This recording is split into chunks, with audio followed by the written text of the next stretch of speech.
Kabanata 1731. Walang pakialam si Harvey York. Pagkatapos ay inabot niya ang kanyang kanang kamay at sinenyas ang kanyang hintuturo. Pagkatapos hayaan mo akong makita kung ano talaga ang iyong ginawa. Hey! Sumingit si Denzel Washington. Biglang umiling ang kanyang katawan, at ang mga damit sa kanyang itaas na katawan ay agad na sumabog, na inilalantad ang kanyang mga kalamnan na puno ng kapangyarihan. Humakbang siya ng isang hakbang sa susunod na iglap. Agad na nabasag ang sahig na gawa sa kahoy. Bago pa mag-react si Harvey, pinadulas na niya ang kanyang kanang paa, at agad na lumipad ang mga kahoy na sahig at sumabog patungo sa lugar kung nasaan si Harvey. Samantala, sinalakay ni Denzel si Harvey sa pamamagitan ng paghagis ng isang suntok kay Harvey sa mukha na may balak na patayin siya. Siya ay isang tycoon ng Mordo, at bihira siyang kumilos sa kanyang sarili. Gayunpaman, tiyak na kukunin niya ang sinuman sa isang suntok kung gumawa siya ng isang pag-atake at hindi ito mapigilan. Walang pakialam si Harvey. Pagkatapos ay hinatak niya ang isang kutsilyo sa lupa gamit ang kanang paa. Clank, clank, clank, at agad na kumatok sa mga kahoy na piraso. Sa sandaling ito ay lumitaw na si Denzel sa harap niya. Brat, pinatay mo ang aking mga kapatid at subordinate. Dapat kang mamatay ngayon. Matapos ni Denzel ang kanyang mga salita, ang suntok ay malapit nang makarating sa mukha ni Harvey. Walang malasakit ang ekspresyon ni Harvey. Hindi siya sinuwi. Gayunpaman, kung kailan dama po ang suntok ni Denzel, biglang sumabog ang kanang kamao ni Harvey. Boom! Nagbanggaan ang mga kamao nila. Sa pamamagitan ng isang tunog, ang marilag na si Denzel ay 3 beses na napaatras. Isang malalim na bakas ng paa ang naiwan sa lupa habang siya ay nakarating sa bawat hakbang. Isang malaking pangontra na puwersa ang dumating, na naging dahilan upang magbago ang mukha ni Denzel, na puno ng kakilakilabot. Kung hindi niya pilit na pinigilan ito, tiyak na ilalabas niya ang isang subo ng dugo sa kanyang bibig sa sandaling ito. Sa kabilang banda, naramdaman ni Denzel na hindi nakikita si Harvey na hindi man lang gumalaw ng 1 pulgada. Paano ito magiging? Siya ang tycoon ng Mordo, ang walang talo na si Denzel. Ang kanyang mga kasanayan ay tiyak na malapit sa antas ng Diyos ng digmaan ng militar. Gayunpaman, paano siya matalo sa kay Harvey? Pwede bang hindi niya ito napansin? Sa sandaling ito, isang tinge ng paninibugho ang lumitaw sa mga mata ni Denzel. Naningkit siya sa kay Harvey at bumulong, "Sino ka? Ano ang nakuha mo laban sa akin?" Sa memorya ni Denzel, lagi niya itong natatapos. Imposible para sa kanya na iwanan ang gayong malakas na kaaway at huwag patayin sila. Wala, ito lang ang mayroon akong dapat gawin. Kailangan ko lang patayin si Lucas Jean. At kung nais kong makuha siya at ang mga taga-Islander sa likuran niya, kailangan ko munang makitungo sa iyo. Sa ganitong paraan, maiiwasan ko ang maraming problema. Nais mong patayin ako, natatakot ako na hindi ito kasing simple ng iniisip mo. Malamig na sinabi ni Denzel. Kumuha din siya ng kutsilyo sa susunod na sandali. Ang talam ay nag-flick ng pailing nang ginalaw niya ito. Isang ilaw ng talam ang bumagsak patungo sa kung saan si Harvey ay tulad ng isang ilog. Nakaramdam ng kakaibang init si Big Fly sa kanyang mukha. Ang kanyang boss ay nakikipaglaban sa buong lakas. Hindi siya mapigilan. Swish! Ang talam ay hinampas sa hangin. Ito ay napakalakas at mabangis. Gayunpaman, si Harvey ay mukhang walang malasakit, at ang kutsilyo sa kanyang kamay ay lumipad din. Naglalaro gamit ang isang kutsilyo sa harap ko, ikaw ay masyadong walang imak. Clank! Parehong ang kanilang mga blades ay bumangga sa bawat isa, at si Harvey ay nanatiling nakatigil.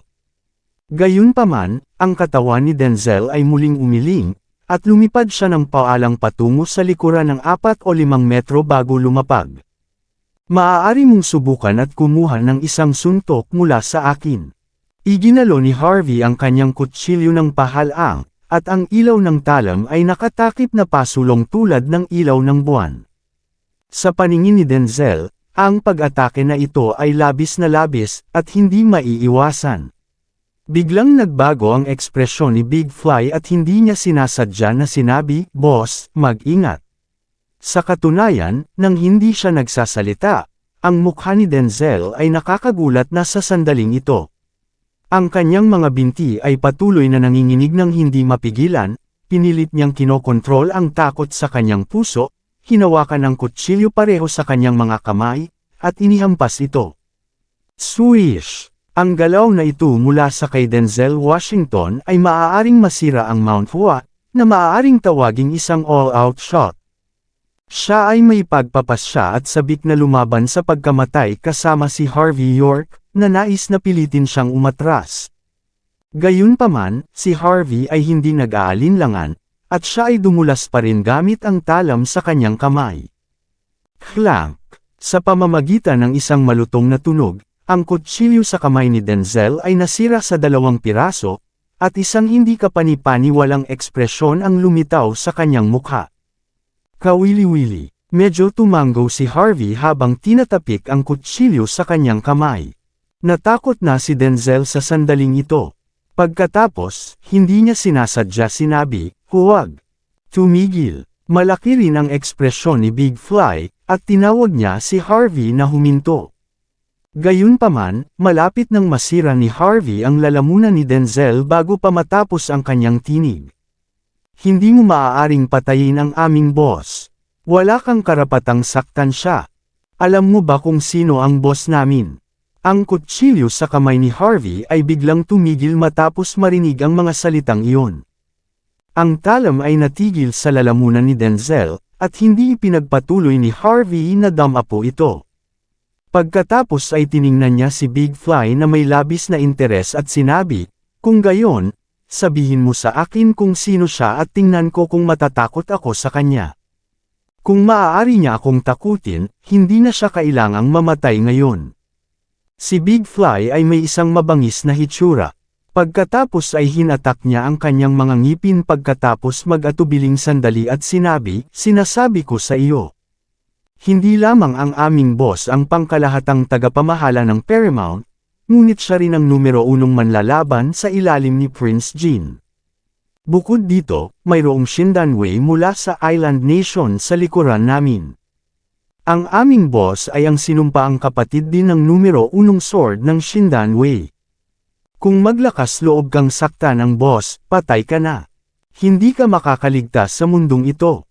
York, kailangan mong maunawaan kung ano si Prince Jean at Shindanwei na kumakatawan."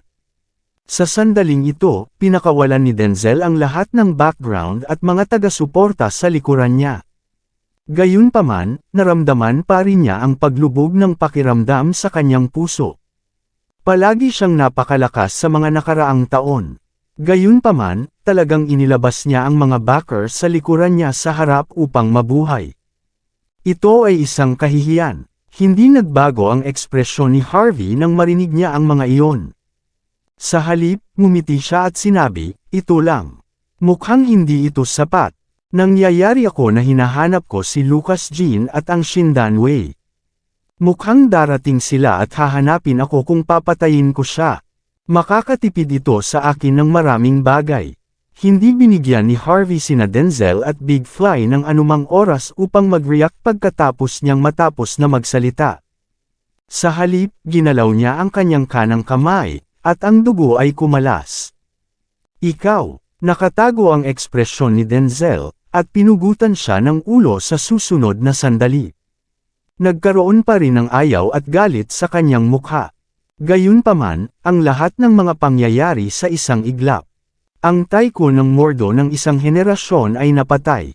Hindi. Nang inag si Big Fly, mula ulo hanggang paa, hindi niya inisip na malupit si Harvey at papatayin si Denzel.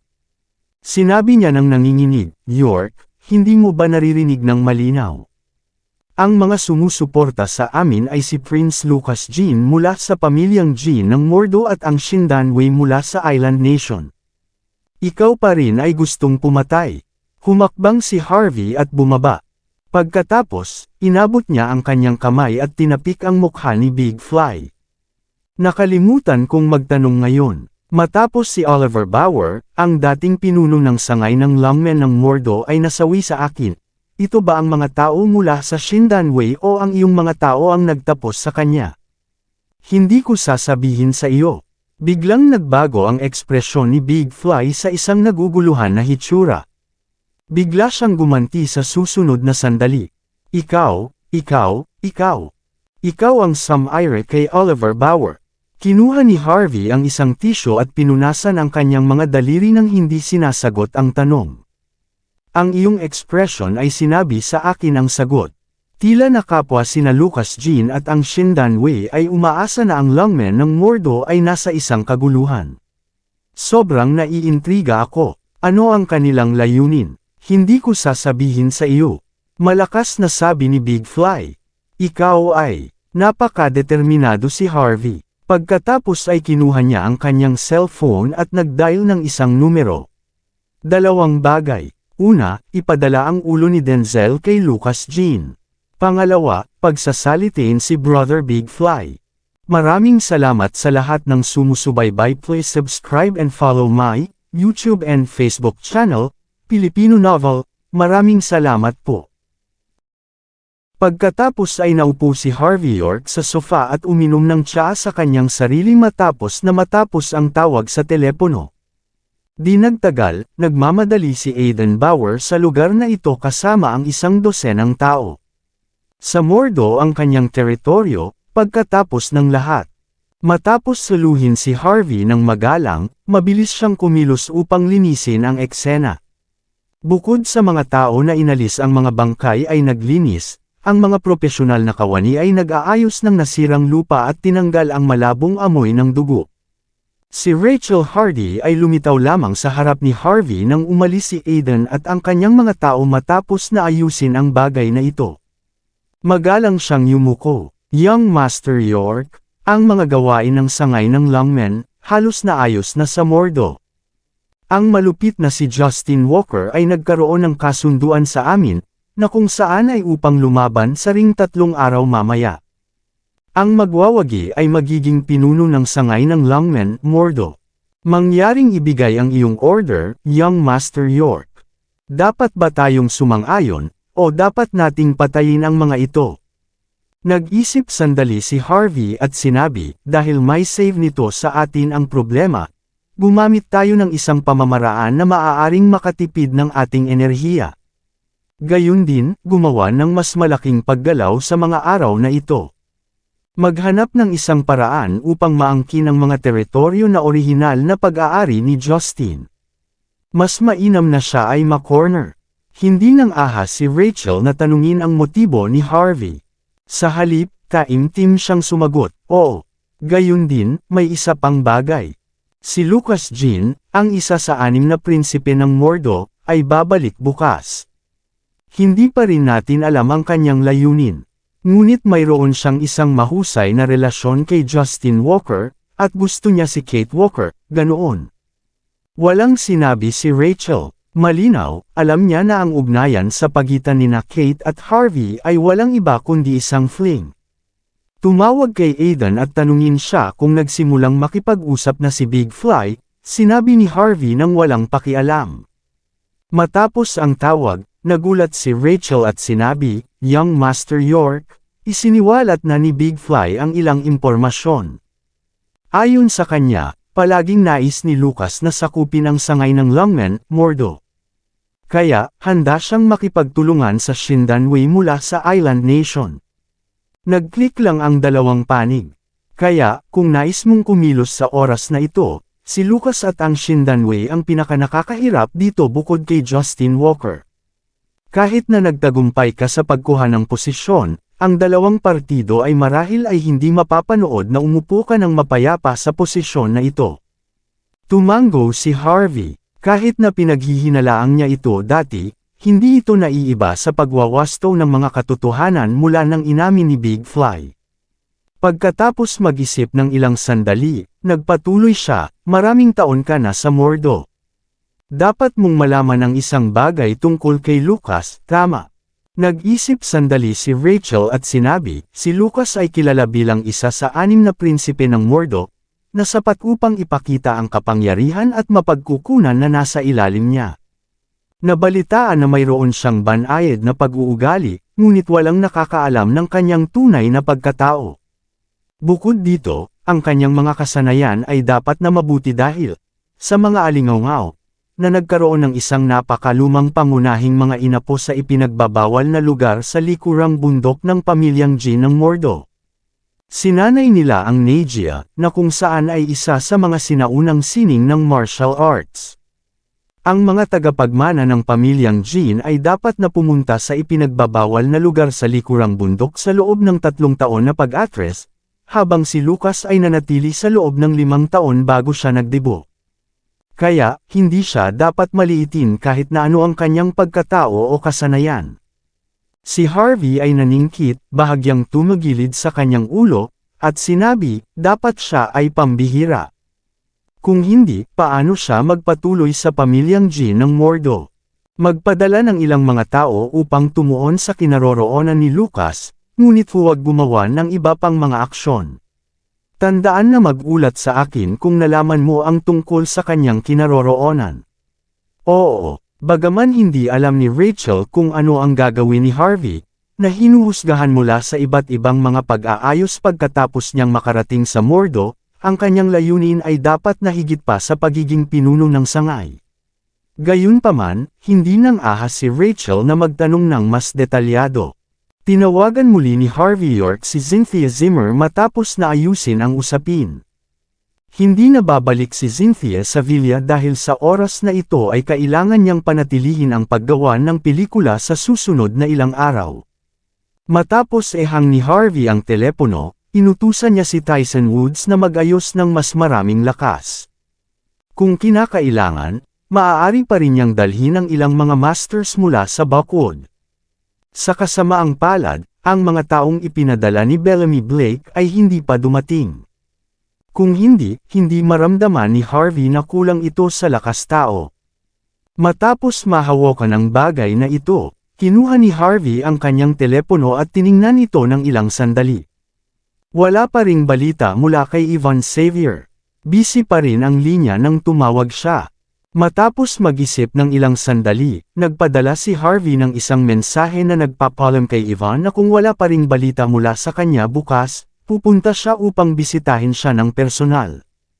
Bagaman hindi pa niya isinama ang mga mapagkukunan ng sangay ng Lungmen Mordor, kung wala pa ring balita mula kay Ivan, kung gayon hindi na siya makapaghintay.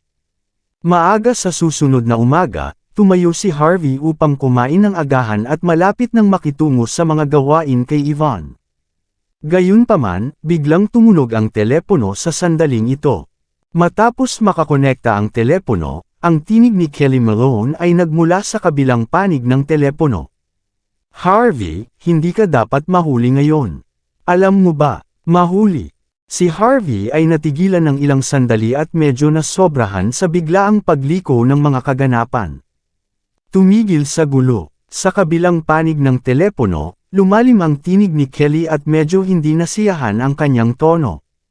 Hindi ka na isang 3 taong gulang na bata. Dapat kang maging responsable para sa iyong buhay ng isang beses. Ginawa na ni Hazel ang pag-aayos para sa iyo. Pupunta ka sa trabaho sa Kaizen Group simula ngayon. Tandaan, kumilos ng maayos at gumana ng maayos. Kung patuloy kang maging tamad na ganito, hindi ka napapahalagahan ni Uncle Malone. Pasensya na, Uncle, hindi ko ito sinasadya, paliwanag ni Harvey. May gagawin talaga ako ngayon. Paano ang tungkol sa isa pang araw? Talagang makitungo si Harvey sa mga gawain kay Ivan ngayon. Talagang wala siyang ideya na magtrabaho sa Kaizen Group. Uncle Malone, masasabi ko sa iyo na ako talaga ang Kaizen Group. Nais ni Harvey na sabihin na siya ang pangunahing shareholder na may 50% ng shares. Gayunpaman, siya ay nag-ambala sa tinig ni Kelly, na naging mas mahigpit, sa kabilang panig ng telepono bago pa niya matapos ang kanyang mga salita. Isang bagay, isa pang araw. Ano ang mas mahalaga kaysa sa paghahanap ng trabaho? Alam mo ba kung gaano karaming oras at pabor ang ginugol ni Hazel sa iyong bagay? Wala kang pakiramdam sa oras. Sa pamamagitan lamang ng pagsasabi ng isang linya, at ayaw mong pumunta.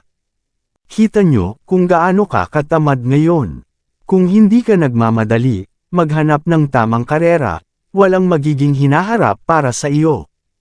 Harvey, sinasabi ko ang lahat ng ito dahil tinatrato kita bilang aking anak. Kaya, huwag mo akong biguin. Nawala na ang iyong mga magulang. Sa makatuwid, dapat akong maging responsable para sa iyong buhay.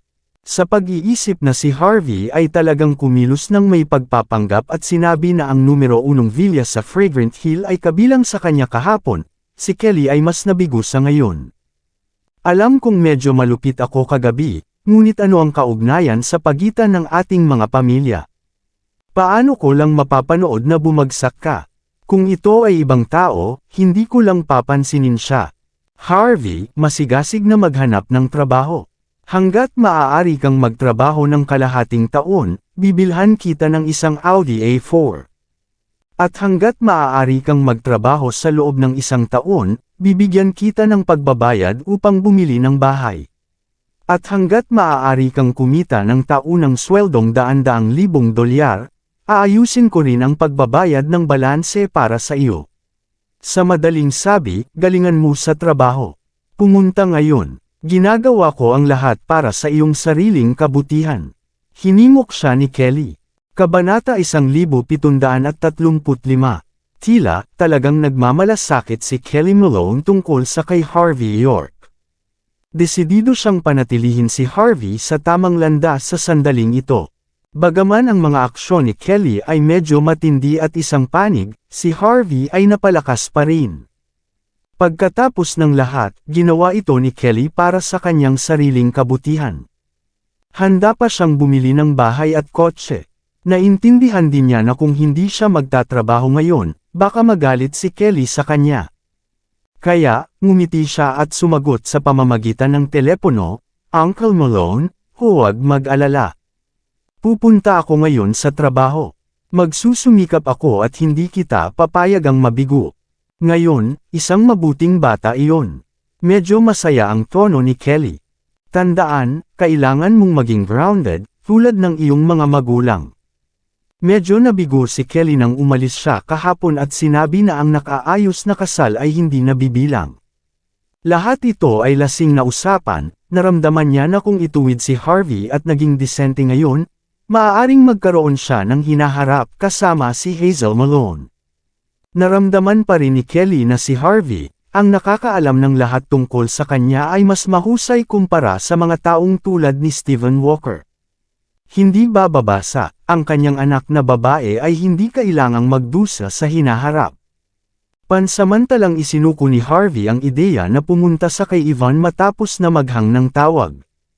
Pagkatapos ng lahat, ang napagkasunduang oras ay sa hapon.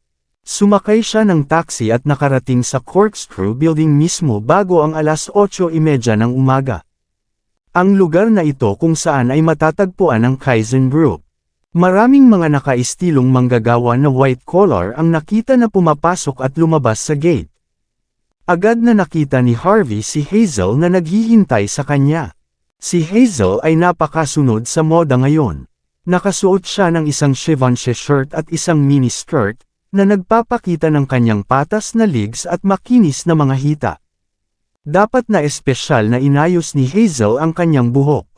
Mukha siyang sexy. Nagniningning ang mga mata ni Harvey. Pagkatapos ay humakbang siya at sinabi, "Hazel, magandang umaga." Maingat na tiningnan ni Hazel si Harvey, hindi makontrol ang pag-aalipusta sa kanyang mga mata.